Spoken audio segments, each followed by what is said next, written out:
many moments have you missed because you were scrolling through your newsfeed? How many times have you thought, wow, she must have the best life ever after looking at a total stranger's page? And how many times have you been disappointed because that photo you posted didn't get enough likes? If you use social media, you've probably found yourself in one or more of these situations at some point. Connecting on social media can be an amazing thing at times. On a micro level, it allows small businesses to get their word out, families to connect from states away, and old friends to rekindle. On a macro level, social media has helped to organize and facilitate revolutions around the world. Unfortunately, though, excessive use of social media often comes with a price: your mental health.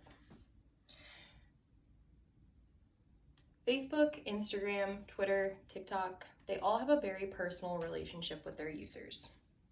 From the beginning, when you go to create an account, you'll be asked to upload a profile picture, fill out your name and contact information, and also fill out a bio. It's likely that when you create this account, you do your best to create an online persona that truly represents who you are. Truth is, though, these online personas that we create put a label on our identity, and they are not as authentic as they may seem. No one wakes up in the morning thinking, I'm gonna post a video of myself having a panic attack before I go to work today, or a photo of my dishes spilling out from my sink, or a status detailing how I'm barely living paycheck to paycheck. Instead, life on social media is journaled with heavy filters over the top of it, and most of the time we only see someone's happiest moments rather than the raw moments that happen in between.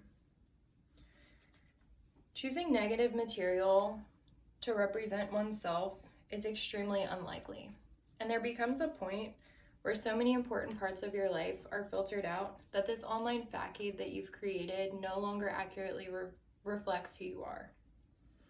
Social media allows users to recreate parts of themselves that they aren't happy with, but dulling down one's authentic self and creating this separate world that doesn't exist only ends in one negatively evaluating their life. Aside from killing our authenticity, social media has also been linked to other negative effects such as low self-esteem, anxiety, and depression. I'm sure you've all heard of the term FOMO, or fear of missing out. Seeing others have or do something that you don't have the ability to have or do can create strong feelings of envy, loneliness, and sadness. The more content that the user views, the more at risk they become for social comparison with others' appearances, popularity, and social skills, which can also lead to increased anxiety and decreased self-esteem. Users have also been shown to develop identity processing styles, such as normative style, which makes them more aware to certain social norms and causes the user to perceive themselves as quote-unquote not normal or different. Naturally, we all have positive and negative experiences all throughout our lives, and feeling as though that it's not normal to have bad times can create a lot of unnecessary stress. In reality, our flaws and our bad times are what make us human and help us grow. And unfortunately, social media has taught society that it's no longer trendy to be human. A recent study has shown that users who spend more than 2 hours per day on social media are at an increased risk for psychological distress and an unmet need for mental health support. Apps like Facebook and Instagram give the user many opportunities to gain feedback from others through comments and emotional reactions. This leaves the door open for cyberbullying, which has been an increasing problem among adolescents over the last years. Another risk that users face with social media that has gained attention around the world is addiction. Social media addiction is viewed as, quote, a form of internet addiction where individuals exhibit compulsions to use social media to excess. Symptoms of social media addiction can be exhibited in cognition, mood, physical and emotional reactions, and psychological problems.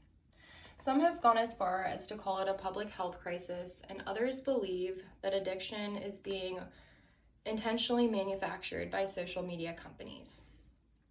Related to FOMO, nomophobia is the fear of being without your mobile phone. and this can also contribute to social media addiction with time-consuming use, constantly checking for notifications, feeling anxious without your phone, and preferring mobile communication over face-to-face interactions. Furthermore, social media addiction often involves the user using social media as a way to self-soothe themselves when they're feeling lonely or anxious, when in reality, this only creates an adverse reaction and causes them to feel more lonely and anxious. Many people react to anxious situations by pulling out their phone and scrolling because it's a way to mentally distract yourself and take you out of that situation for a brief period. As someone who has started a career in the digital marketing world, I can say, and who uses social media daily, personally and professionally, I can say firsthand that social media has negatively contributed to my mental health. There are many others like me who have a very difficult time trying to escape it. But the best actions that social media users can do to avoid these risks are to remember that not everything you see on social media is 100% accurate, practicing mindfulness to stay grounded and be more aware of your surroundings, and moderating your use to avoid addictive patterns. Believe it or not, you yourself are the only person who ultimately has control of your life, your thoughts, and your influences. Don't let social media take that control away from you.